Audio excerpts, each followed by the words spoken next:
नमस्कार, good morning, सुप्रभात। मैं हूं आपके साथ रवि मिश्रा। ये सबसे पहले देखते 25 बड़ी खबरें क्विक 25। ज्ञानवापी परिसर में दोपहर 1:30 बजे से होगी जुमे की नमाज। ब्यास जी तहखाने में पूजा भी होगी। ज्ञानवापी में कानून व्यवस्था को लेकर परिसर में सुरक्षा के कड़े इंतजाम। नमाज को लेकर चप्पे चप्पे पर पुलिस के जवान तैनात। ज्ञानवापी के व्यास जी तहखाने में पूजा के खिलाफ मस्जिद इंतजामिया कमेटी ने आज वाराणसी बंद का किया ऐलान। ज्ञानवापी के व्यास जी तहखाने में पूजा के खिलाफ दाखिल याचिका पर हाईकोर्ट में सुनवाई आज। मुस्लिम पक्ष ने वाराणसी कोर्ट के फैसले को दी चुनौती।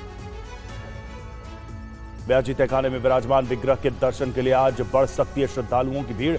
1993 के बाद कल पहली बार तहखाने में हुई पूजा। चंपाई सोरेन आज झारखंड के नए सीएम पद की लेंगे शपथ। रांची में होगा शपथ ग्रहण समारोह। राज्यपाल ने चंपाई सोरेन को सरकार बनाने का भेजा न्योता। 10 दिन में चंपाई सोरेन को साबित करना होगा बहुमत। झारखंड के पूर्व सीएम हेमंत सोरेन की गिरफ्तारी पर आज सुप्रीम कोर्ट में होगी सुनवाई। जमीन घोटाले में ईडी ने किया है गिरफ्तार। होटवार जेल में बंद हेमंत सोरेन की ईडी रिमांड पर राज आएगा फैसला। ईडी पीएमएलए कोर्ट से हेमंत सोरेन की 10 दिन की मांगी है रिमांड। झारखंड में सियासी हलचल के बीच आज रांची में बीजेपी विधायक दल की होगी बैठक। राजनीतिक हालात पर होगी चर्चा। प्रियंका गांधी के आरोप पर बीजेपी का पलटवार का प्रतिबंधित संगठनों से हेमंत सोरेन वसूलते थे पैसे। 4000 से ज्यादा अवैध खनन के मामले आए सामने। झारखंड के सियासी घटनाक्रम पर प्रियंका गांधी का बीजेपी पर निशाना। कहा, बीजेपी हर राज्य में धनादेश के दम पर जनादेश को कुचल रही। सीएम धामी को आज यूनिफॉर्म सिविल कोड का ड्राफ्ट सौंपेगी कमेटी। सुबह 11 बजे यूसीसी का ड्राफ्ट सौंपा जाए। 6 फरवरी को उत्तराखंड विधानसभा में पेश होगा यूनिफॉर्म सिविल कोड विधेयक। यूसीसी लागू करने वाला पहला राज्य बनेगा उत्तराखंड। पीएम मोदी आज दिल्ली में भारत मोबिलिटी ग्लोबल एक्सपो में शामिल भागीदारों को करेंगे संबोधित। भारत मंडपम में कल तक चलेगा एक्सपो। दिल्ली शराब घोटाले में आज ईडी ने सीएम केजरीवाल को पूछताछ के लिए किया तलब। शराब घोटाले में अब तक 5 बार समन जारी कर चुकी है ईडी। दिल्ली में आम आदमी पार्टी के प्रदर्शन को लेकर पुलिस अलर्ट पर। टीडीयू मार्ग पर पुलिस और पैरामिलिट्री फोर्स के 1000 जवान तैनात किए। कांग्रेस सांसद डीके सुरेश का बड़ा बयान। कहा, दक्षिण के राज्यों से पैसे लेकर उत्तर के राज्यों को दे रहा है केंद्र। अगर ऐसा ही होता रहा तो हम अलग देश मांगने को मजबूर हो जाए। कांग्रेस ने डीके सुरेश के बयान से किया किनारा। कहा, डीके सुरेश का बयान कांग्रेस का बयान नहीं। हम अलग देश की मांग का समर्थन नहीं करते। डीके सुरेश के बयान पर बीजेपी ने किया पलटवार। कहा, धर्म, भाषा और क्षेत्र के आधार पर देश को बांटना कांग्रेस के लिए नई बात नहीं। घातक हाईटेक ड्रोन से लैस होगी भारतीय सेना। अमेरिका ने करीब $4 बिलियन के MQ-9B ड्रोन की डील को दी मंजूरी। MQ-9B ड्रोन की डिलीवरी पर बोले अमेरिकी विदेश विभाग के प्रवक्ता मैथ्यू मिलर, जल्द ही भारत सरकार के साथ करेंगे बातचीत। यूएस इंडिया बिजनेस काउंसिल ने की भारत के अंतरिम बजट की सराहना। कहा, मील का पत्थर साबित होंगे कई कार्यक्रम। संयुक्त राष्ट्र की रिपोर्ट में दावा, आतंकवादी समूह तहरीके तालिबान पाकिस्तान को अलकायदा और दूसरे आतंकी समूह से मिल रहा है सहयोग। आम चुनाव से पहले इमरान खान की पार्टी के खिलाफ कराची पुलिस की बड़ी कार्रवाई। पीटीआई के 39 कार्यकर्ताओं को किया गिरफ्तार।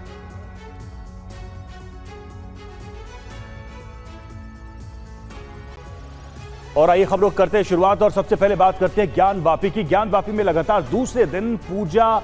जी हां, आज होगी दूसरे दिन पूजा और तहखाने में आज सुबह की पूजा हुई है और आज ये दूसरा दिन है। कल पहली बार 1993 के बाद पहली बार वहां विग्रह की आरती हुई, लोगों ने दर्शन किया और अब देखिए आज दूसरा दिन है। दूसरे दिन लगातार दूसरे दिन ये पूजा हुई है। ये तस्वीर हम आपको दिखा रहे हैं ज्ञानवापी की, जहां पर श्रद्धालु मौजूद और आज आरती हुई है दूसरे दिन भी। तो ज्ञानवापी पर फैसला आने के बाद से यहां पर आरती आरंभ हुई और यह भी तय हुआ कि दिन में 5 बार यहां पर पूजा अर्चना और आरती की जाएगी और इस वजह से भक्तों की यहां पर भीड़ भी देखी गई। आज ये दूसरा दिन और यहां पर भी पूजा अर्चना हुई है। तहखाने में आज विग्रह के दर्शन किए, लोगों ने आरती की। कल से ये पूरी प्रक्रिया शुरू हुई। कोर्ट के आदेश के बाद, अदालत के आदेश के बाद से यहां पर फिर से आरती और पूजा की शुरुआत की गई है। तो तहखाने में आज सुबह की तस्वीर हम आपको दिखा रहे हैं, जब पूजा अर्चना की गई और यहां पर लोग मौजूद थे, इस आरती में सम्मिलित हुए, शामिल हुए। ज्ञानवापी तहखाने में आज दूसरे दिन भी हुई पूजा।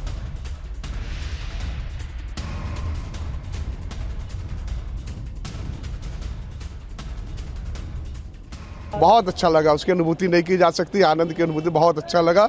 और आज दूसरा दिन है और इसीलिए उसी में हम लोग शामिल होने आए हुए थे और प्रतिदिन आते हैं, लेकिन आज आनंद आ गया, बहुत आनंद आ गया। व्यास जी के तहखाने में शंभू मिले हुए हैं, उनका हम लोग 3:30 बजे मंगला आरती के बाद हम लोगों ने दर्शन किया और सुचारू रूप से दर्शन चल रहा है। कोई भी अमन सौहार्द का माहौल भी बना हुआ है और काशी हमारा बम बम बोल रहा है। बहुत खुशी हुई, आज मैंने दर्शन किया और पाठ किया हम लोगों ने वहाँ पर खड़े होकर के, और बड़ी खुशी मिली। आधा घंटा तक हम लोगों ने पाठ किया है, दिव्य मंगला आरती हुई है। बहुत आनंदित हूँ, मैं बता नहीं सकता इस खुशी की सीमा कितनी है।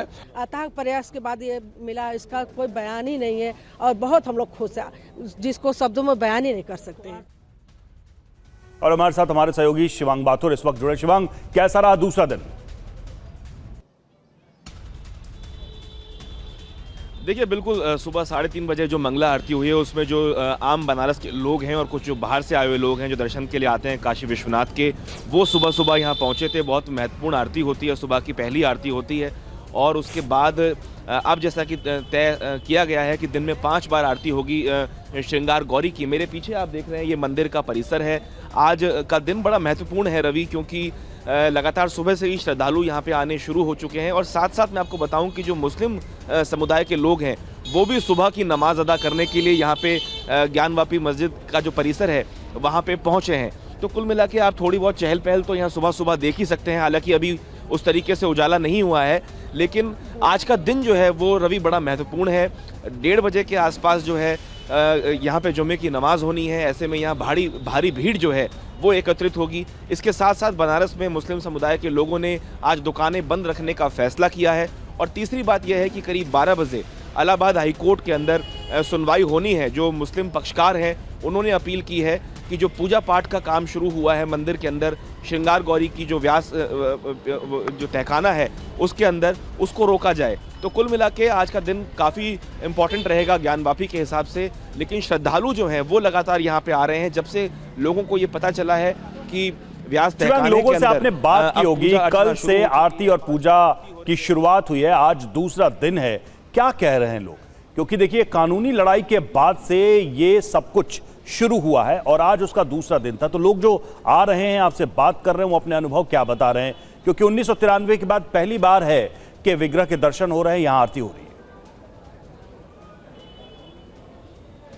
बिल्कुल, देखिए, मैं कल जब शाम को यहाँ पे पहुँचा तो मैंने काफ़ी सारे लोगों से बात की थी। हमने अपनी एक रिपोर्ट भी भेजी थी जहाँ लोगों ने बताया कि वो बहुत भावुक हैं। और भावुक इसलिए भी हैं क्योंकि ये करीब 30-31 साल की लड़ाई है उसके बाद, क्योंकि 1993 में आखिरी बार यहाँ पे व्यास तहखाने के अंदर पूजा अर्चना की गई थी। उसके बाद राज्य सरकार के आदेश के बाद इसको पूजा अर्चना को बंद कर दिया गया था और ताला लगा दिया गया था। इतने लंबे अरसे बाद ये काम पूर्ण हो सका है, जहाँ पे ये पूजा अर्चना अब शुरू हुई है। आज दूसरा दिन है। परसों बुधवार को दोपहर में कोर्ट का ऑर्डर आया था, उसके बाद रात को ही पूजा काम शुरू हुआ। कुछ लोग भी यहाँ पे हमारे साथ हैं, हम सीधे उनसे पूछ लेते हैं। क्या नाम है आपका? उपेंद्र सिंह।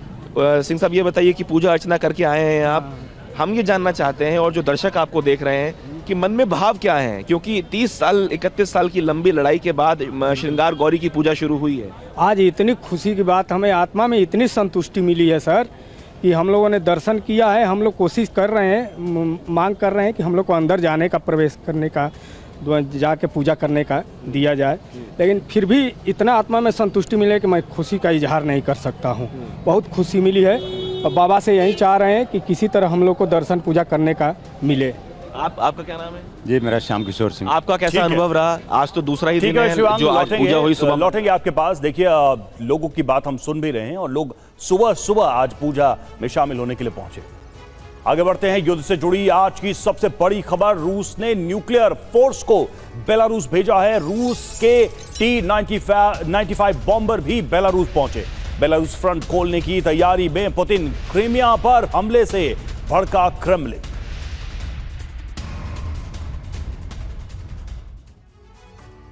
और रूस की तीनों सेनाओं और एयर स्पेस मिसाइल फोर्सेस को स्पेशल अलर्ट पर रखा गया। Tu-95 न्यूक्लियर बॉम्बर बेलारूस पहुंच चुके हैं। क्रेमलिन में राष्ट्रीय सुरक्षा परिषद का महामंथन जारी है। रूस की इस सैन्य हलचल से यूरोप और अमेरिका तक तनाव फैल गया है। इस तनाव की वजह से क्रीमिया पर यूक्रेन का मिसाइल हमला हुआ है। यूक्रेन ने एक बार फिर रूसी एयरबेस पर मिसाइल हमला किया, जिसके बाद पुतिन ने स्पष्ट कह दिया है कि पश्चिमी ताकतें एकजुट होकर रूस के खिलाफ फुल स्केल वॉर शुरू कर चुकी हैं और युद्ध का जवाब महासंग्राम से दिया जाएगा। देखिए क्रीमिया पर हुआ यूक्रेन का कैसे यह हमला और विश्व युद्ध की इससे चिंगारी कैसे भड़क सकती है।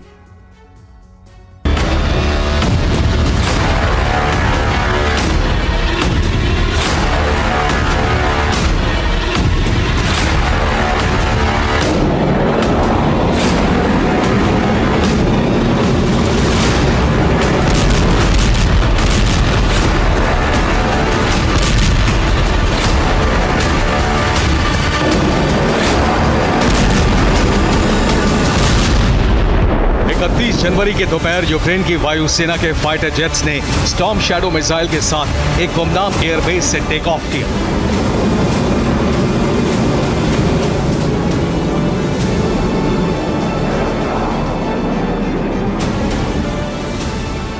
सत्रह मिनट की उड़ान के बाद फाइटर जेट पर लगी मिसाइल की रेंज में क्रीमिया आ गया। इस मिसाइल का टारगेट था क्रीमिया का बेलबेक एयरबेस।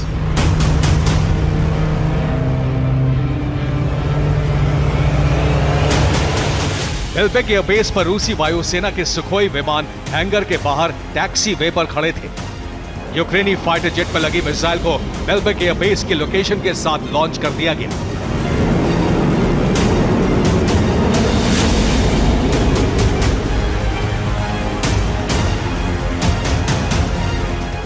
मिसाइल लॉन्च के कुछ ही मिनट बाद क्रीमिया में एक जोरदार धमाका हुआ। धमाके के कुछ ही मिनट बाद सोशल मीडिया प्लेटफॉर्म टेलीग्राम पर यूक्रेन के रक्षा मंत्रालय ने एक वीडियो जारी किया।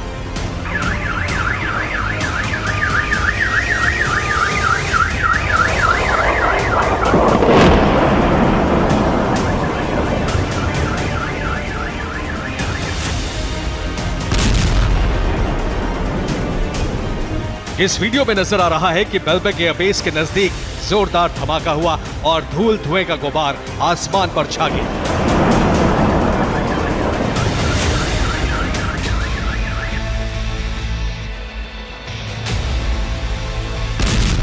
धमाका होते ही मौके पर मौजूद क्रीमिया के लोगों ने तस्वीरें बनाई और सोशल मीडिया पर पोस्ट कर दी।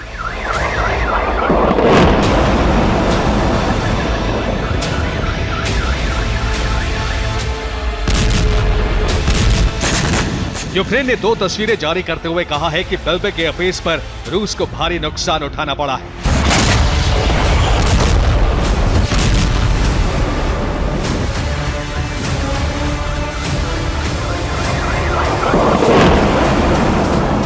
(2014) 2014 से बेलबेक एयरबेस रूस के नियंत्रण में है और यहां से रूस यूक्रेन पर हमला करने के लिए फाइटर जेट तैनात रखता है।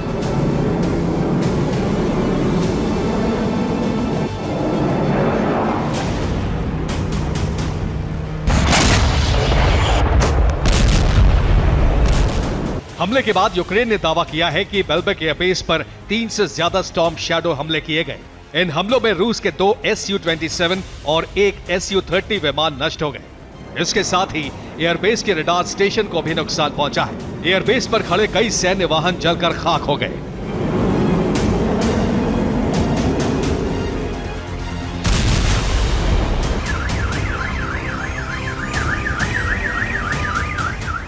यूक्रेन के रक्षा मंत्रालय ने बयान जारी करके अपनी वायुसेना को सफल हमले के लिए बधाई दी है।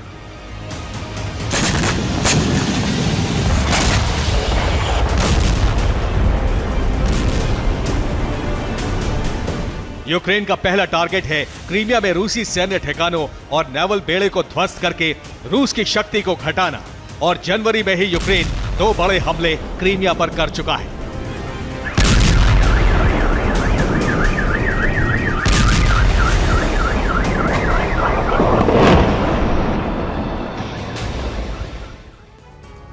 और 1 जनवरी को यूक्रेन ने क्रीमिया में रूस के नियंत्रण वाले बेलबेक एयरबेस पर हमला किया। हमला ब्रिटेन से मिली bunker buster Storm Shadow missile से किया गया। इस हमले के बारे में यूक्रेन के अपने दावे हैं, लेकिन रूस ने किसी तरह के नुकसान की जानकारी नहीं दी है। इससे पहले 5 जनवरी को यूक्रेन ने क्रीमिया से ही साकी एयरबेस पर हमला किया। यह हमला भी स्टॉर्म शैडो मिसाइल से अंजाम दिया गया। इस हमले में रूस के 23 सैन्य अफसर मारे गए थे। मरने वालों में रूसी सेना के 5 हाई रैंक कमांडर थे। इससे एक दिन पहले 4 जनवरी को यूक्रेन ने क्रीमिया के यूखारिना बाल्का एयरफील्ड पर हमला किया था। हमले के लिए यूक्रेन ने नेपच्यून मिसाइल का इस्तेमाल किया। यूक्रेन ने दावा किया कि एयरफील्ड पर बना रूसी रडार सेंटर नष्ट हो गया। इसी दिन यूक्रेन ने क्रीमिया के येपतोरिया पर हमला किया और यूक्रेनी सेना ने 10 से ज्यादा स्टॉर्म शैडो हमले किए हैं। दावा किया गया है कि येपतोरिया में रूस का कमांड पोस्ट तबाह हो गया है। और डोनेट्स्क के यूक्रेनी मोर्चे पर रूसी हमले ड्रोन से की यूक्रेनी खंड पर बमबारी। यूक्रेन के 24 सैनिक मारे जाने का दावा।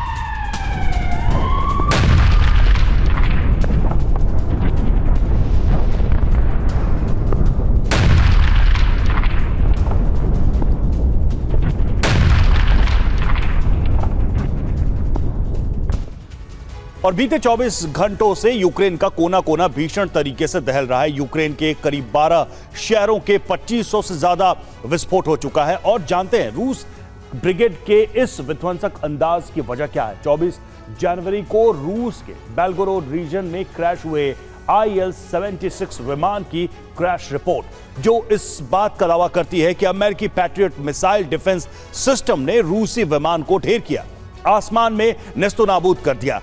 इसी बीच इस वजह के चलते प्रेसिडेंट पुतिन ने यूक्रेन को नक्शे से मिटाने की कसम ले ली है। तो क्या यूक्रेन दहलने के बाद अब अमेरिका पर भी होगी रूसी बमबारी, रूसी हमला? देखिए इस रिपोर्ट में।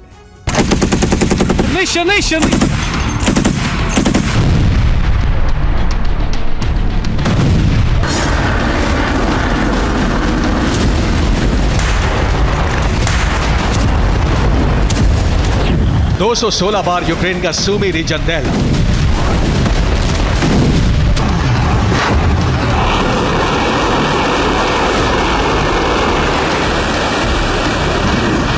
एक 113 धमाकों से अवदीपका में कोहरा मचा।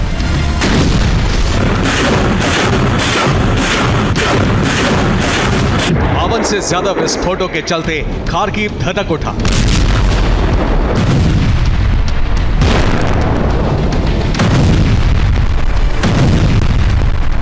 तो वहीं 45 विध्वंसक हमलों से खेरसोन की धरती कांप उठी।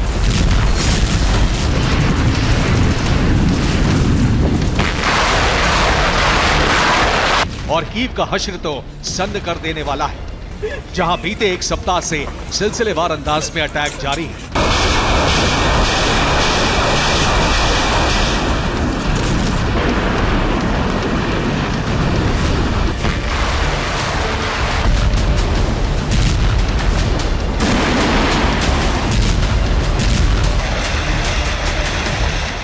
यकीन मानिए, मौजूदा वक्त में यूक्रेन एक ऐसे बैटलफील्ड में तब्दील हो चुका है जहां की मिट्टी बारूद से सन चुकी है। शहर के शहर खंडहर हो चुके हैं। हर तरफ सिर्फ और सिर्फ तबाही ही नजर आ रही है।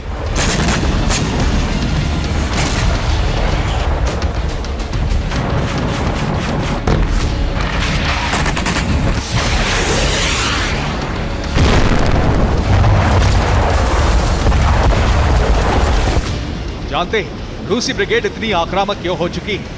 क्यों यूक्रेन का नक्शा बदलने के लिए प्रचंड प्रहार किया जा रहा है?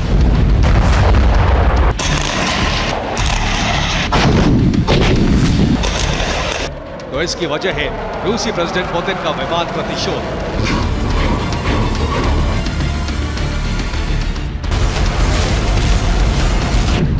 जी हां, 24 जनवरी को रूस के बेलगोरोद रीजन में रूसी सेना का IL-76 ट्रांसपोर्ट विमान क्रैश हुआ। जोरदार ब्लास्ट के साथ आसमान में ही रूसी विमान के परखच्चे उड़ गए। इस हादसे के बाद पुतिन ने जांच के ऑर्डर दिए और जानते हैं रूसी एजेंसी की जांच रिपोर्ट में क्या खुलासा हुआ है। रूस के IL-76 ट्रांसपोर्ट विमान को यूक्रेनी सेना ने मार गिराया। पैट्रियट डिफेंस सिस्टम के जरिए विमान शॉट डाउन किया गया। अमेरिका ने patriot missile defence system Ukraine को दिया था। जैसे ही क्रेमलिन में पुतिन के पास IL-76 ट्रांसपोर्ट विमान क्रैश से जुड़ी रिपोर्ट पहुंची, रूसी प्रेसिडेंट गुस्से से आग बबूला हो गए और फौरन अमेरिका से प्रतिशोध का ऐलान करते हुए यूक्रेन पर अब तक के सबसे विध्वंसक हमले का ऑर्डर जारी कर दिया।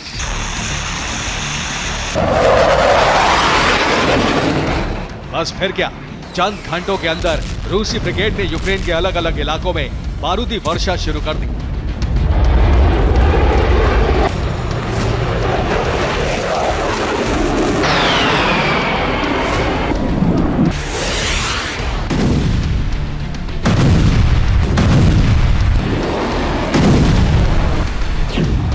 मसलन Sumy, mortar grenade launcher, MLRS और आर्टिलरी से हमला।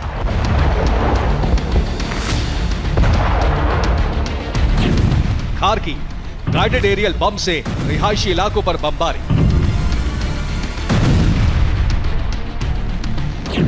अवदीपका, कामिकाजी ड्रोन और रॉकेट लॉन्चर से आसमानी प्रहार।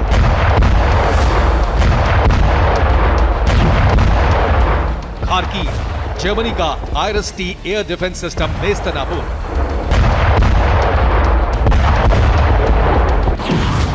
खेरसौन, आर्टिलरी और MLRS से पावर ग्रिड और इमारतें ध्वस्त।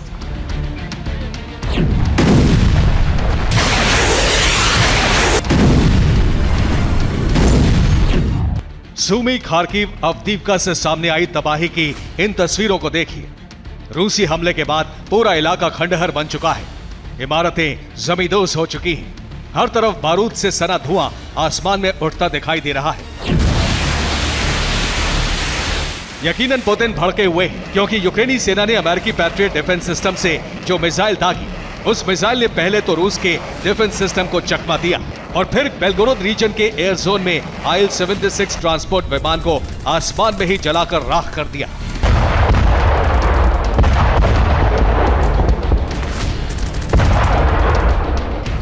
यानी महाशक्ति अमेरिका ने अपने जिस सॉलिड मिसाइल डिफेंस सिस्टम को की भेजा, वो अब पूरे एक्शन में है। इतना ही नहीं, अमेरिकी डिफेंस सिस्टम सिर्फ यूक्रेन के सुरक्षा घेरे को मजबूत नहीं कर रहा, बल्कि इसके साथ साथ रूस की सीमा में घुसकर बारूदी ट्रेलर भी दिखा रहा है। आखिर कैसे, ये भी आपको बताते हैं।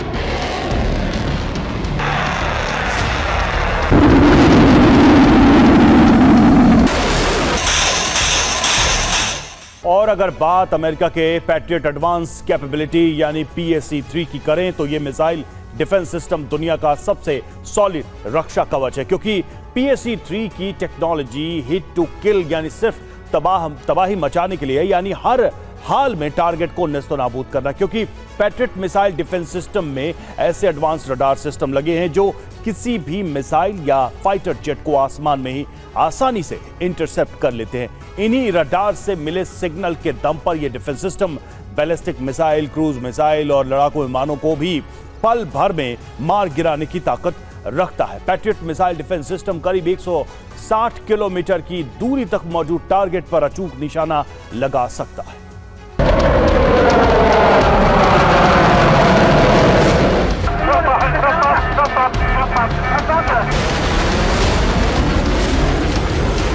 बेलगोरोद के पास यूक्रेनी बॉर्डर पर तैनात अमेरिका के पैट्रियट मिसाइल डिफेंस सिस्टम के दायरे में जैसे ही रूस का IL-76 विमान आया, फौरन PAC-3 की मिसाइलें एक्टिवेट हुई और उसने IL-76 ट्रांसपोर्ट विमान को तहस नहस कर दिया।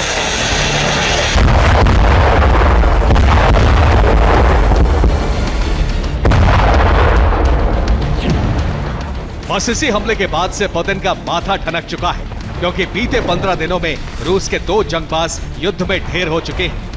बेलगोरोद में IL-76 ट्रांसपोर्ट विमान और यूक्रेन के लुहांस्क रीजन में Su-34 फाइटर बॉम्बर।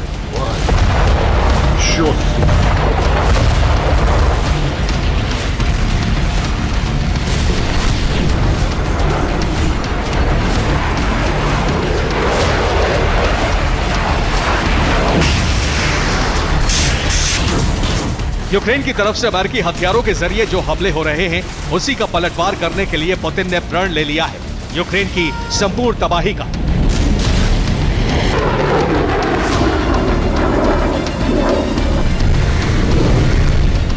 अमेरिकी हथियारों के विनाश का। और इसी कड़ी में रूसी सेना ने उन इलाकों में भी हवाई हमले किए जहां अमेरिका से आए फ्लाइट बम रखे गए थे। मतलब ये कि अब किसी भी वक्त रूसी प्रेसिडेंट जंग का आगाज सुपर पावर अमेरिका के खिलाफ भी कर सकते हैं।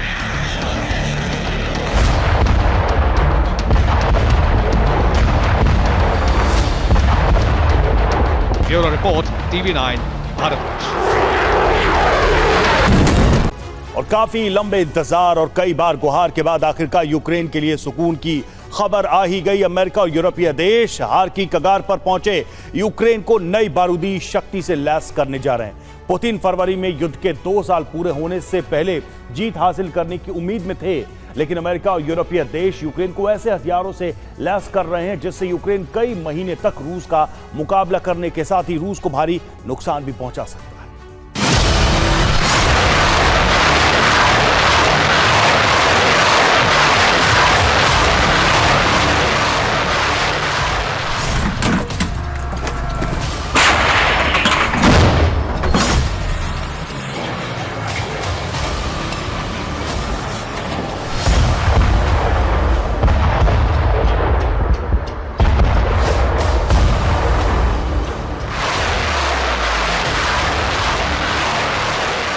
यूक्रेन में नेटो का आखिरी दांव। यूक्रेन की हार टालने की आखिरी कोशिश। देर से ही सही, लेकिन यूक्रेन का बारूदी गोदाम एक बार फिर भरने वाला है।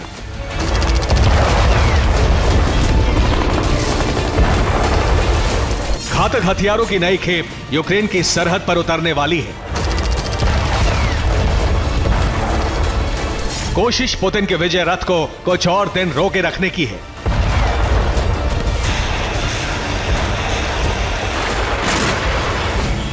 कोशिश पुतिन को रणनीति बदलने के लिए मजबूर करना है।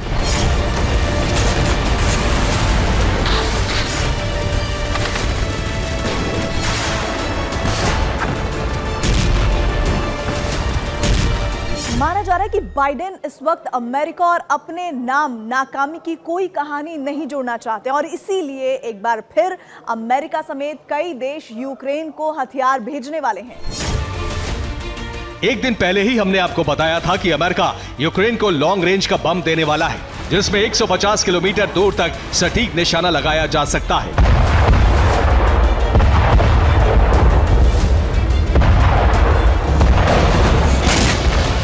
अमेरिका के घातक बम के साथ ही यूक्रेन को बाइडेन दूसरे देशों से कई और हथियार दिलवा रहे हैं। यूक्रेन को फिलहाल America, Germany, Greece, European Union, Sweden से हथियार मिलने वाले हैं।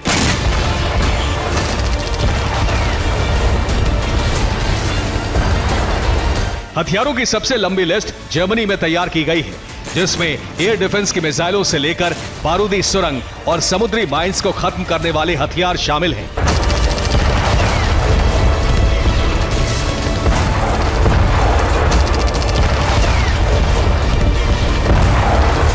इस वक्त सबसे जरूरी यूक्रेनी सैनिकों की जान बचाना है ताकि यूक्रेन लंबे वक्त तक लड़ाई लड़ सके। जर्मनी से यूक्रेन को आर्मर्ड पर्सनल कैरियर्स यानी बख्तरबंद गाड़ियां मिलने वाली हैं ताकि यूक्रेन के सैनिक सुरक्षित एक जगह से दूसरी जगह जा सके।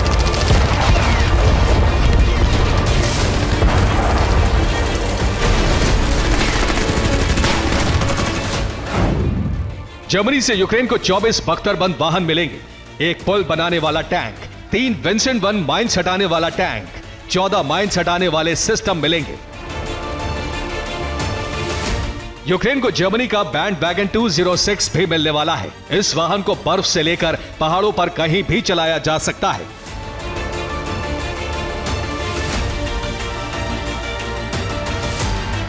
जर्मनी से यूक्रेन को 4 बैंड वैगन मिलने वाले हैं। इस वक्त यूक्रेन के ज्यादातर एयर डिफेंस खाली हैं, इसलिए आइरस-T SLS मिसाइल्स की खेप भी देने वाला है।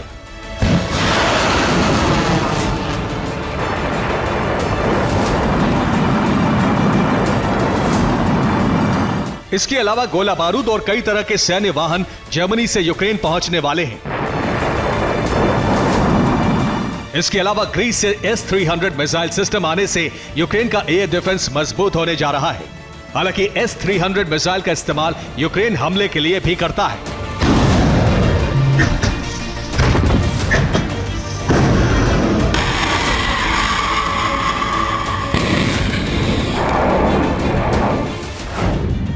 ग्रीस से यूक्रेन को S-300 मिसाइल सिस्टम के अलावा ZU-23 एंटी एयरक्राफ्ट गन, टोर और ओसा डिफेंस सिस्टम मिलने वाले हैं। एक और बहुत घातक हथियार यूक्रेन पहुंच रहा है जिसका नाम है स्कैनजैक 3500।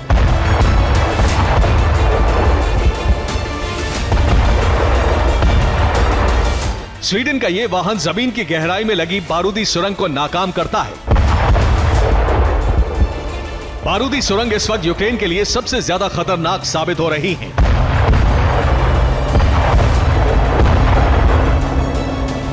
पिछले साल स्वीडन ने यूक्रेन के सैनिकों को इससे ऑपरेट करने की ट्रेनिंग देने की शुरुआत की थी। अब स्वीडन से प्रशिक्षण पूरा होने के बाद स्कैनजैक 3500 यूक्रेन में बारूदी सुरंगों को भस्म करने पहुंच रहा है।